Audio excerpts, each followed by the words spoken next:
Below the earth crust, 6 feet deep down, lies not just flesh turned to dust.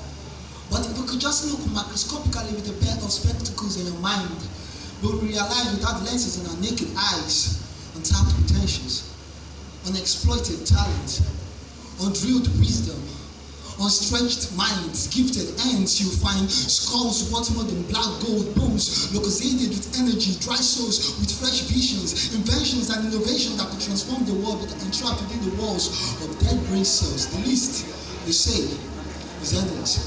You see, the devil has strategized this earth, making our reach for he is a gold seeker.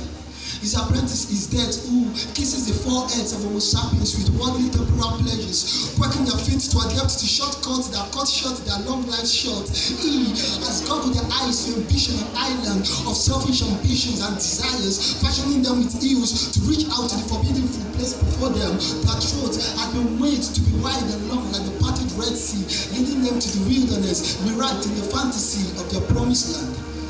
And with ego, raised to the power of self-destruction, they appear like kingly slaves for their coronation, so as to oversee the affairs of their thoughts and imaginations, nurturing them with feigned ignorance and ushering stupidity.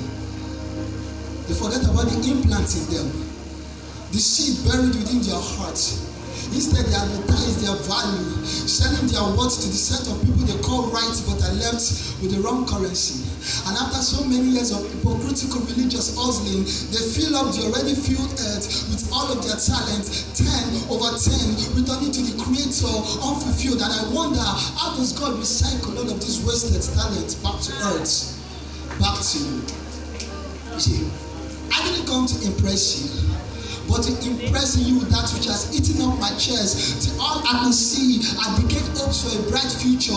And if we keep tilling the soil of our dreams, nurturing it with not wrong manure, we might end up as Christian caricatures.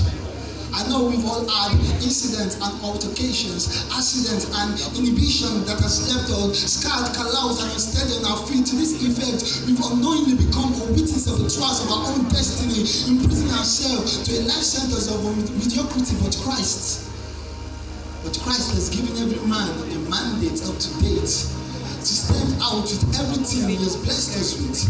Be the rod of Moses, the sling of David, the strength of Samson, the mantle of Elijah, the dryness of Elisha, the apron of Stephen, the shadow of Peter, the voice of John the Baptist. We are meant to reflect as shining light in the old armor of God, Ephesians 6:13-17, standing out against our number one enemy, even as our victory has been bought by the blood of the one man who defeated death and came back to life. Even as our victory has been bought by the blood of the one man who defeated death and came back with life.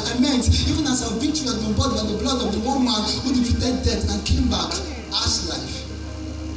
As eagles, we were meant to stand out and not congregate as vultures in men's skin.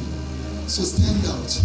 This is a wake-up call from the shofar blown by Christ to all still sleeping on sin, using ignorance as their bed covers. This is a call to concentration, not to look focused. As we got to resurrect our dead feet, else the responsibilities on our shoulders, we start molding Moses of tension, leaving our face to regulate beats of perspiration in different degrees while we wallow in depression for the world awaiting. With their knees holding up their cheeks, fingers crossed, hopes box for we to stand out with the backing of heaven's ovation, retrieving the God factor at arm's length and placing right before us, sitting down at Jesus' feet, eating every bit of His word till our spirit is fat enough to resist every fleshly lust of the world. As we cast spells of light on all be reached with darkness, shoot missiles of hope and faith on every mind that is a lying man of doubt, breathe life, let the world into the living dead, and electrocute hearts with the sparks of eternity. So as one, with the DNA of the Almighty God, I dare you to stand out. For this is what qualifies your godidity.